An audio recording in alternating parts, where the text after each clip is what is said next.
Hello, my name is Juana Gallegos, and I will be talking about social emotional learning.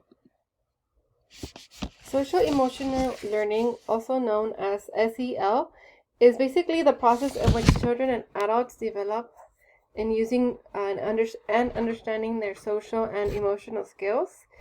It is a skill set that will help them understand their own feelings, make positive relationships, and set goals, and also have empathy, which is very important.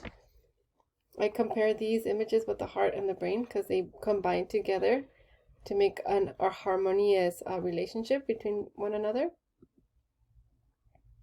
So the importance with SEL, abbreviated social emotional learning, is that it helps cope with own feelings, and it helps to also understand and to resolve conflicts in order to get along with others. It prevents feelings of being emotionally distressed, of isolation, anxiety, and depression. It improves individual social and emotional skills. It is also an improvement in academic scores, which also improves the increase in the attendance at school. And most importantly, children and adults will thrive if they use these skills. So what are these skills?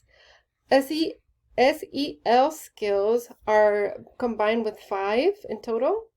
The first one is self-awareness, which deals with being able to identify your own emotions and strengths and needs, which is really important to have in order to understand what is SEL.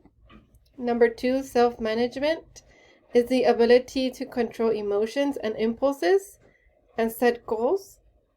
This sometimes can be very difficult because we have to control our emotions, and I myself am a very impulsive person, so I struggle with this one, but I try my best. Number 3, social awareness. It deals with having empathy with others and understanding others' perspective and diversity. Number 4, relationship skills. It creates a positive communication and deals with collaboration and resolves conflicts. And number 5, responsible decision making, ability to think about consequences, and you can therefore changing your behavior accordingly. So these are the SEL skills. Furthermore, SEL can be seen and used at schools to help children at an early age. Teachers can help the students evolve with their pro-social behavior by developing social and emotional skills. So within schools, teachers take a big role in helping students control and manage their behaviors. In schools, they also should provide explicit instruction and activities that engage students in group work that require emotional responses and understand classmates' perspectives. So an effective teacher would combine students and make sure that the students are communicating amongst each other how they're feeling and why they're feeling that way in order for students to gain empathy and understand others' perspectives. SEL also focuses on emotional intelligence, which deals with to be aware and be respectful amongst themselves and others.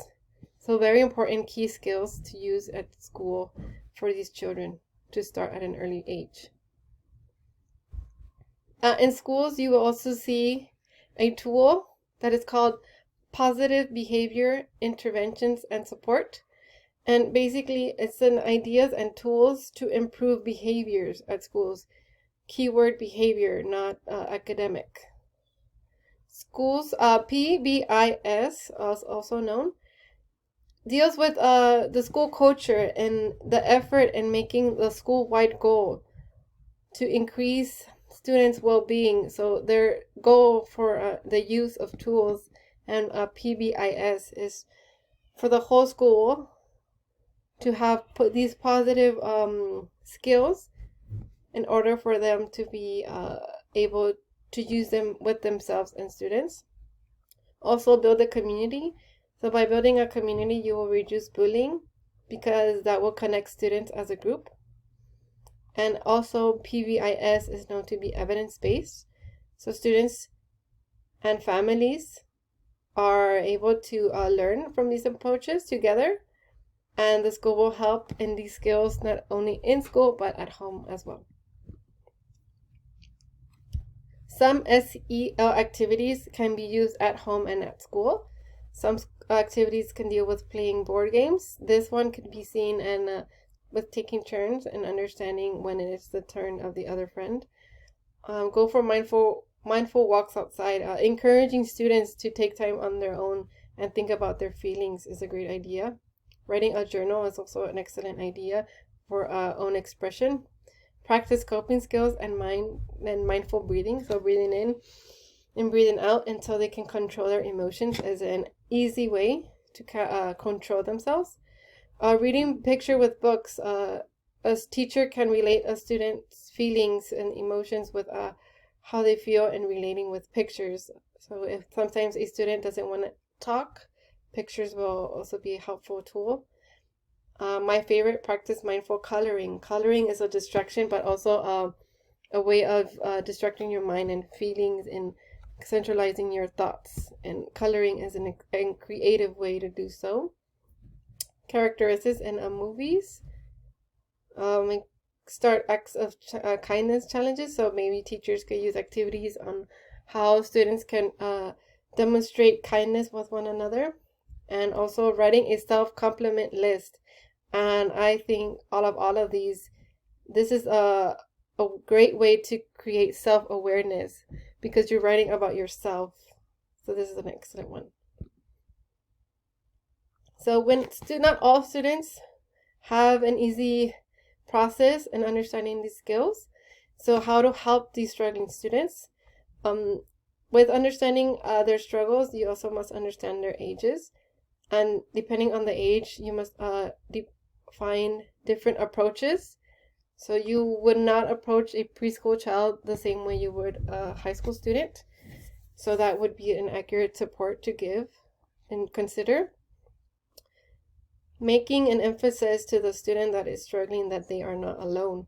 So giving personal examples to help students understand that others also struggle, and but not get confused to comparing your situation with the child, but just letting them know that you understand how they feel and that others will also feel the same way in some point, and make them feel that they're not alone.